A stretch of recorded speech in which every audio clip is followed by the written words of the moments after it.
Alors la première chose, effectivement, c'est qu'un interlocuteur sera bien un agent des finances publiques et non l'employeur, dans la majorité des cas. Et l'accès physique à nos services sera bien sûr possible, soit de façon purement physique, soit par téléphone. Et on sera en mesure de répondre aux questions. Bien sûr, ces questions nécessiteront que la personne qui se déplace vienne avec suffisamment d'éléments précis pour qu'on puisse lui répondre. Si c'est une question complexe, elle peut toujours prendre rendez-vous. Alors, soit solliciter un rendez-vous par téléphone, soit éventuellement, s'il est à l'aise avec Internet, prendre le rendez-vous directement sur impôt.gouv.fr. Ce qui permet, lorsqu'il y a notamment des éléments de complexité, de préparer l'entretien. Et puis de ne pas faire la queue. Et de ne pas faire la queue, puisque c'est à l'heure dite, et bien sûr la personne est reçue à l'heure dite. Et le deuxième avantage de cette prise de rendez-vous préalable, c'est que dans le cadre d'un contre-appel, on peut amener la solution bien souvent par téléphone. Ah oui, d'accord. Ce qui pourrait éviter à la personne de se déplacer. Donc ça veut dire, au lieu de prendre un rendez-vous en physique, c'est un rendez-vous téléphonique? Non, c'est-à-dire que dans un premier temps, elle prend bien un rendez-vous physique, mais nous, on va regarder son dossier, on va lui avoir demandé au préalable sa question, et peut-être qu'on va pouvoir lui répondre très rapidement par téléphone. D'accord, avant le jour dit, voilà. d'accord. On fait ce qu'on appelle un contre-appel, ne serait-ce que pour savoir ce dont il s'agit. Et 2 fois sur 3, l'expérience démontre que la solution à la question, on peut la traiter à distance. D'accord.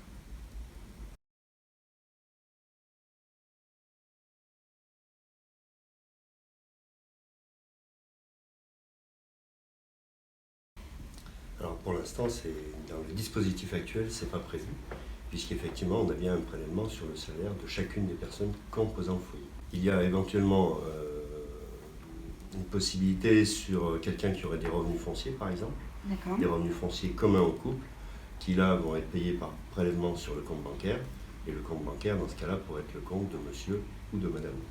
Ou des deux. Ou des deux.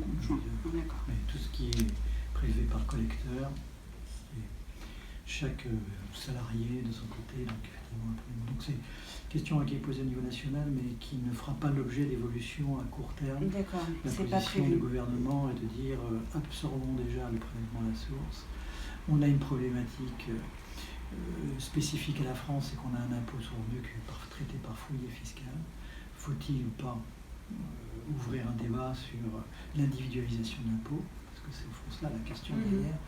Et ce n'est que dans le cadre de ce débat, le moment venu, que ça sera tranché. Donc c'est pas une question, c'est au-delà d'une question technique, c'est une question de principe.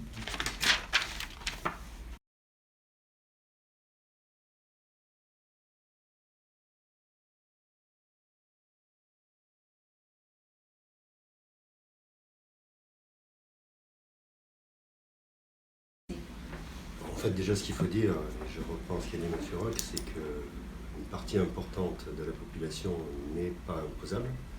Et pour ces personnes-là, c'est d'autant plus vrai. Donc ça concernera très peu de personnes. Et en fait, ces acomptes seront calculés à partir de la déclaration déposée au printemps, entre avril et juin. Et le paiement interviendra sur les 4 derniers mois de l'année. Donc au jour d'aujourd'hui, on n'est pas en possibilité de déterminer ce montant, puisque ce sera déterminé en fonction des revenus de l'année 2018 et calculé donc, à partir de l'avis d'imposition que cette personne recevra au cours de l'été 2018. Donc on pourra faire, bien sûr, probablement des simulations, mais simplement au moment de la campagne déclarative du mois d'avril. Sur ce terrain-là, on fera probablement des actions, comme on l'a fait déjà l'année passée, des actions ciblées à destination des associations employeurs d'assistants maternels. Parce que là, l'inquiétude aussi, s'il y a une simulation, c'est d'être pour anticiper, parce que l'inquiétude, c'est de dire que ça va être lourd après.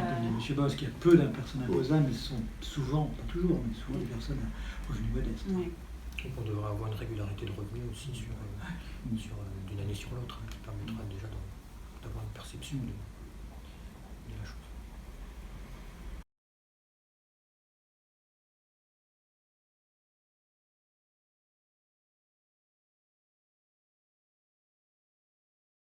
il n'y a pas de, enfin, on constate qu'il n'y a pas forcément une régularité sur le montant des crédits d'impôt, pas tous sur tous, ne serait-ce que qu'on voit notre actualité, le montant des dons aux œuvres a diminué assez significativement au plan national cette année. Donc la position actuelle du gouvernement, c'est de dire, là aussi, ne rajoutons pas un élément de complexité. Le dispositif est déjà suffisamment complexe en lui-même actuellement. Pas sur une échéance 2020. Et pas d'ici 2022 probablement. D'accord.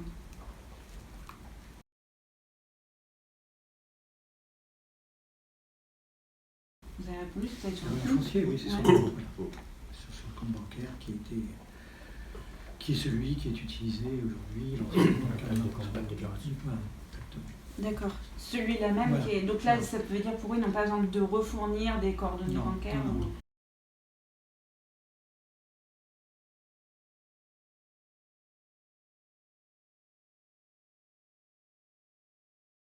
Ils leur connaissent cette Ah, oui, question. c'est une question qui est posée par beaucoup par le travers de l'accueil des retraités, et c'est vrai que c'est une question assez fréquente. Alors, dans les accueils. En fait, on est sur une année, on va dire, glissante, parce que ces revenus perçus en 2019, qui correspondaient à une pension de 2018, n'ont pas été imposés en 2018. Et donc, ils le seront au titre de 2019.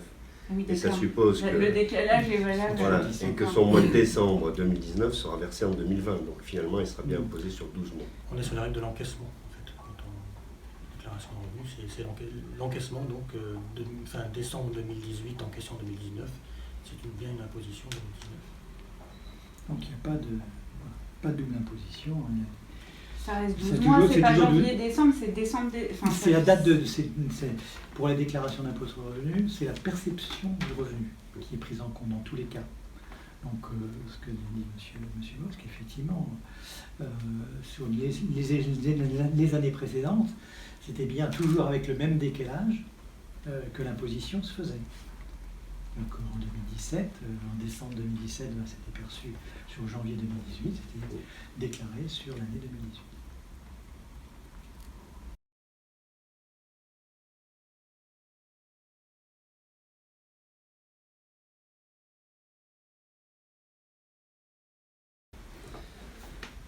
Alors, les délais de transmission du nouveau taux à l'employeur, je dirais tout dépend à quel moment la personne vient. Si elle vient avant qu'on transmette, ça sera lors du prochain envoi et on fait des envois aux employeurs chaque mois. D'accord. Si elle vient après, ça va reporter au mois suivant. Et ensuite, à l'employeur d'appliquer ce taux. Donc, il peut l'appliquer dès réception, ou si quand il reçoit le taux, il est déjà trop tard. Voilà, donc on va dire que raisonnablement, dans le pire des cas, ça sera 3 mois de décalage pour l'application du nouveau taux. Et alors, ça veut dire que pour ce retraité, pour signaler qu'il y a un problème, il doit venir ou appeler avec son avis d'imposition. D'accord. Là, c'est un cas où vraiment on vient, on prend contact, quoi. Voilà, qu'ils prennent rendez-vous dans ce cas-là, justement. Donc, plus vite, effectivement. Rendez-vous parce que par téléphone, ça risque d'être difficile de s'expliquer, je crains, parce que mais en tout cas, c'est effectivement avec les services des finances publiques et pas avec sa caisse de retraite qu'il doit venir au centre des impôts, en tout cas contacter le centre des impôts. Et c'est vrai que la réponse de M. Bosc est prudente, 3 mois. On peut considérer que dans la majorité des cas, c'est 2 mois. D'accord.